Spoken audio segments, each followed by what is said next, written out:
Hello dears, welcome back our channel. പ്രിയപ്പെട്ട കുട്ടികളെ, ഇന്ന് നമ്മൾ 10ാം ക്ലാസ്സിലെ കൂട്ടുകാർക്ക് വേണ്ടി എക്സാമിന് എളുപ്പത്തിൽ എങ്ങനെ പട്കഥ എഴുതാനുള്ള കുറച്ച് ട്രിക്സാണ് നമ്മൾ പഠിക്കാൻ പോകുന്നത്. ഇതൊരു ക്വസ്റ്റ്യൻ പേപ്പറാണ്, നമ്മുടെ സന്മതിയുടെ ഒരു ക്വസ്റ്റ്യൻ പേപ്പറാണ് നമ്മളിപ്പോൾ മോഡലായിട്ട് എടുത്തിട്ടുള്ളത്. അപ്പോൾ ഇവിടെ ആദ്യം ബീർബഹൂട്ടി എന്ന പാഠത്തിൽ ഒരു പാസേജ് തന്നിട്ടുണ്ട്. എന്നിട്ട് അതിലെ 3ാമത്തെ ക്വസ്റ്റ്യൻ ആണ് നമ്മളിപ്പോൾ ചെയ്യാൻ പോകുന്നത്. നമ്മുടെ 3ാമത്തെ ക്വസ്റ്റ്യൻ എന്ന് പറയുന്നത് 4 മാർക്കിൻ്റെ ക്വസ്റ്റ്യൻ ആണ്, പട്കഥയാണ് കേട്ടോ. അപ്പോൾ നമ്മൾ പട്കഥ എങ്ങനെ ഈസി ആയിട്ട് പാസേജ് നോക്കി എഴുതാം എന്നൊരു വീഡിയോ ആണ് ഇന്ന് ചെയ്യുന്നത് കേട്ടോ.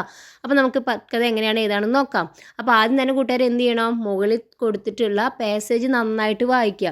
അപ്പോൾ പാസേജിൽ എന്തൊക്കെ കൊടുത്തിട്ടുണ്ട്, അപ്പോൾ ആദ്യം നമുക്ക് പട്കഥ എന്ന ആദ്യം തന്നെ ഹെഡിങ് കൊടുക്കണം കേട്ടോ. പട്കഥ എന്ന ഹെഡിങ് കൊടുക്കുക. അതിനുശേഷം പാസേജ് വായിക്കുക. യേ ക്യാ ഹോ ഗയാ ബേല, സാഹിലിനെ പരേശാൻ ഹോത്തെ ഹുയേ പൂച്ച. ഇതെന്തു പറ്റി ബേല, സാഹിൽ പേടിയോടെ ചോദിച്ചു. അപ്പോൾ യേ ക്യാ ഹോ ഗയാ ബേല എന്നത് ഡബിൾ ഇൻവെർട്ടർ കോമ ഇട്ടിട്ടുണ്ട് അല്ലേ. അപ്പോൾ അതിൻ്റെ അർത്ഥം അതൊരു ബാത്ചീത്താണ്, അതൊരു കോൺവെർസേഷനാണ്, ഡയലോഗാണ് അല്ലേ. അപ്പോൾ ഡയലോഗ് നമുക്ക് കിട്ടി. ഇത് ആര് പറഞ്ഞ ഡയലോഗാണ്, സാഹിലാണ്. അടുത്തത് ചത്ത് ഗിർ ഗയി ബേല ഹസ്തേ ഹുയെ കഹ, എന്താണ്, തട്ടിമ്പുറത്ത് നിന്ന് വീണു, ബേല ചിരിച്ചുകൊണ്ട് പറഞ്ഞു. അപ്പോൾ അതും ഒരു ഡയലോഗാണ്. എന്നിട്ട് ബേല വീണ്ടും പറയാണ്, ബഹുത്ത് ദിൻ ഹോ ഗയെ ആജ് girl ഗണ്ടി may ലഗഡി tank Gandhi Chowk may ലഗഡി tank ഗേലെങ്കി, കുറേ ദിവസമായില്ലേ ഇന്ന് നമുക്ക് ഗാന്ധി ചൗക്കിൽ പോയിട്ട് കളിക്കാമെന്നും ബേല പറഞ്ഞു. അപ്പോൾ അതും ഒരു ഡയലോഗാണല്ലോ. അപ്പോൾ സാഹിൽ പറഞ്ഞു, നെഹി ഗേലെങ്കി, വേണ്ട വേണ്ട, തേരെ സിർമേ ഫിർസേ ലഗി ജായെങ്കി, നിൻ്റെ തലയിൽ വീണ്ടും മുറി പറ്റുമെന്ന് സാഹിൽ പറഞ്ഞു. അപ്പോൾ ബേല നെഹി ലഗെങ്കി, ഒന്നും പറ്റില്ല എന്ന് ബേല വാശി പിടിച്ചു. അപ്പോൾ ഇതാണ് പാസേജ്. അപ്പോൾ പാസേജിൽ തന്നെ നമുക്ക് ഡയലോഗ് ഉണ്ട് അല്ലേ. അപ്പോൾ ഡയലോഗ് നമ്മൾ കണ്ടുപിടിച്ച് കഴിഞ്ഞിരിക്കുന്നു അല്ലേ. ഇന്ന് ഉത്തരം എഴുതാണ് കേട്ടോ. അപ്പോൾ ഫസ്റ്റ് ചെയ്യേണ്ടത് സീൻ എന്ന് കൊടുക്കണം. ഫസ്റ്റ് സീൻ എഴുതുക. സീൻ നമ്പർ ഇഷ്ടമുള്ളത് കൊടുക്കുക. ഞാനിവിടെ സീൻ 1 എന്നാണ് കൊടുത്തിട്ടുള്ളത്. സീൻ എഴുതുക, ഇഷ്ടമുള്ള നമ്പർ കൊടുക്കുക കേട്ടോ. ഇനി സ്ഥാൻ എന്നാണ് എഴുതേണ്ടത്. സ്ഥാൻ എന്ന് പറഞ്ഞാൽ സ്ഥലം, അതായത് ഈ നടക്കുന്ന സംഭവം ഏത് സ്ഥലത്താണ്. അപ്പോൾ ബേലയും സാഹിലും സ്കൂളിൽ വെച്ചിട്ട് അവർ കളിക്കുകയാണ്. അപ്പോൾ എന്ത് എഴുതാം, നിങ്ങൾക്ക് സ്കൂൾ മേം എന്ന് കൊടുക്കാം.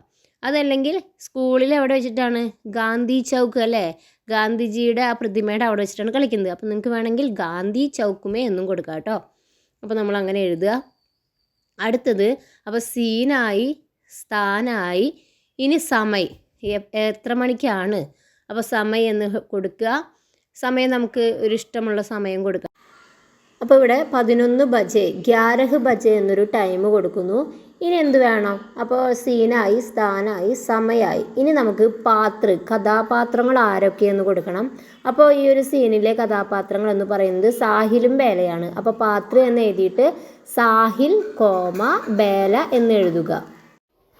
അപ്പോൾ കഥാപാത്രങ്ങളുടെ പേര് നമ്മൾ എഴുതി കഴിഞ്ഞു. ഇനി വേണ്ടത് ഇവരുടെ വയസ്സാണ്. വയസ്സിന് ഹിന്ദിയിൽ ഉമ്ര എന്നാണ് പറയുക. ഉമ്ര എന്നും ആയു എന്നൊക്കെ പറയൂ കേട്ടോ. അപ്പോൾ ഉമ്ര എന്ന് എഴുതിയിട്ട് സാഹിലിന് 11 സാൽ, 11 വയസ്സ്. അതേപോലെ ബേലയ്ക്കും സെയിം ഏജാണ് അല്ലേ. അപ്പോൾ കോമ ഇട്ടിട്ട് ബേല സെയിം തന്നെ 11 സാൽ. ഇനി നമ്മുടെ ഈ പാസേജിൽ സുരേന്ദ്രജി അല്ലെങ്കിൽ ദുക്കാൻദാറൊക്കെ ഉണ്ടെങ്കിൽ അവരുടെ കൂടി പേര് എഴുതിയിട്ട് അവർക്കും കൂടി വയസ്സ് നമ്മൾ കൊടുക്കണം കേട്ടോ. അപ്പോൾ ഈ ഒരു പാസേജിൽ സാഹിലും ബേലയും മാത്രം ഉള്ളത് കൊണ്ടാണ് നമ്മൾ ഇവരുടെ വയസ്സ് മാത്രം കൊടുത്തത്. ഇനി അടുത്തത് വേഷ്ഭൂഷയാണ്, അതായത് അവരുടെ വസ്ത്രം. വേഷ്ഭൂഷ എന്ന് പറഞ്ഞാൽ അവർ ഇട്ടിട്ടുള്ള വസ്ത്രം എന്താണ്. അപ്പോൾ സാഹിൽ എന്ന് എഴുതിയിട്ട് സ്കൂൾ യൂണിഫോം. സ്കൂൾ യൂണിഫോമിന് എളുപ്പത്തിൽ പറയുന്നൊരു പേര് സ്കൂൾ വർദ്ധി എന്നാണ്. അപ്പോൾ കൂട്ടുകാർ സ്കൂൾ വർദ്ധി എന്ന് പഠിച്ചെഴുതുക. അതേപോലെ ബേലയും സ്കൂൾ വർദ്ധിയാണ്. അപ്പോൾ സാഹിൽ സ്കൂൾ വർദ്ധി, ബേല സ്കൂൾ വർദ്ധി എന്ന് എഴുതുക കേട്ടോ. അപ്പോൾ നമ്മളിപ്പോൾ എന്തൊക്കെ എഴുതി, സീൻ എഴുതി, സ്ഥാൻ എഴുതി, സമയം എഴുതി, പാത്ര, ഉമ്ര, വേഷ്ഭൂഷ എന്ന് എഴുതി. ഇനി അത് കഴിഞ്ഞാൽ ഒരു ഷോർട്ട് ഡിസ്ക്രിപ്ഷൻ കൊടുക്കണം. അതിന് വിവരൺ അല്ലെങ്കിൽ ഘടന എന്നൊക്കെ പറയും. അപ്പോൾ വിവരൺ എന്ന് എഴുതുന്നു.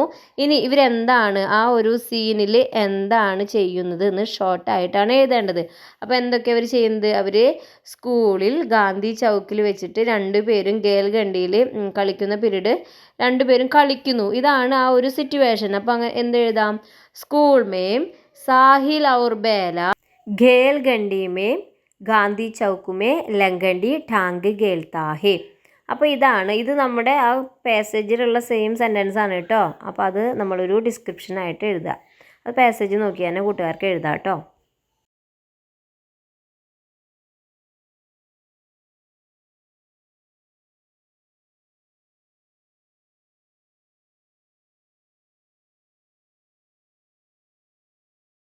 അപ്പോൾ ഇനി നമ്മൾക്ക് വേണ്ടത് ഡയലോഗാണ്. ഒരു തിരക്കഥ എഴുതുമ്പോൾ അവർ തമ്മിലുള്ള സംഭാഷണം വേണ്ടേ. അപ്പോൾ ഡയലോഗിന് സംവാദം എന്നാണ് പറയുക കേട്ടോ. അപ്പോൾ സംവാദം എന്ന് ഹെഡിങ് കൊടുക്കണം. എന്നിട്ട് നമ്മളുടെ മുകളിൽ കൊടുത്തിട്ടുള്ള പാസേജ് നോക്കിയിട്ട് അതിലുള്ള സംവാദമൊക്കെ കണ്ടുപിടിച്ചിട്ട് നമ്മൾ എഴുതണം. അപ്പോൾ കൂട്ടുകാർ ഡബിൾ ഇൻവെർട്ടർ കോമ ഇട്ട് കഴിഞ്ഞാൽ അതൊന്ന് വരച്ചിടുക. ഇത് ആരൊക്കെ പറയുന്നതെന്ന് നിങ്ങൾ മനസ്സിലാക്കും വേണം കേട്ടോ. അപ്പോൾ നമുക്ക് സംവാദം എഴുതാം. അപ്പോൾ നമുക്ക് മിനിമം ഒരു 8 വിനിമയങ്ങളും വേണം, 8 സംഭാഷണം വേണം കേട്ടോ. സാഹിൽ എന്ന് ആദ്യം എഴുതുന്നു. സാഹിൽ എന്താ ചോദിച്ചത്? സാഹിൽ ബേലയോട് ചോദിക്കുന്നുണ്ട്, ഏ ക്യാ ഹോ ഗയാ ബേല, ഇതെന്താ പറ്റിയത് ബേല എന്ന് ചോദിക്കുന്നുണ്ട്. അത് ഈ പാസേജിലുള്ളതാണ് അല്ലേ. നമുക്കത് നോക്കാം, പാസേജിലുണ്ടോ എന്ന് നോക്കാം. കണ്ടോ, ഏ ക്യാ ഹോ ഗയാ ബേല. ഓക്കെ, ഇത് പറഞ്ഞതാരാണ്? സാഹിൽ. അപ്പോൾ സാഹിൽ എന്ന് എഴുതുന്നു, ഏ ക്യാ ഹോ ഗയാ ബേല, ക്വസ്റ്റ്യൻ മാർക്ക് ഇടുന്നു. ഇനി ബേല എന്ന് എഴുതണം. ബേല എന്താ മറുപടി കൊടുത്തത്? ചത്ത് സേ ഗിർ ഗയി, തട്ടിൻ പുറത്ത് നിന്ന് വീണു. ഇത് പറഞ്ഞത് ബേലയാണ്. അപ്പോൾ ബേല മറുപടി പറയാണ്, ചത്ത് സേ ഗിർ ഗയി.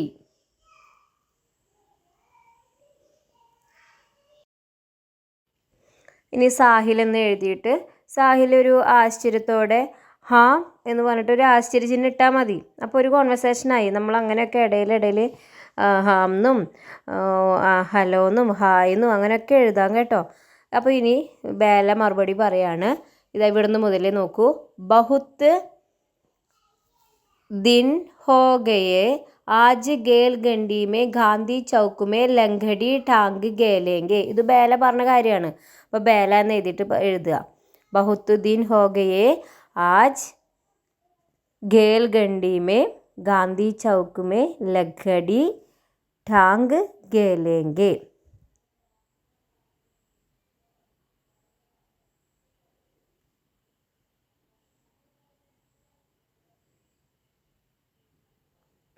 അപ്പോൾ അത് നോക്കിയിട്ട് കൂട്ടുകാരെ എഴുതും.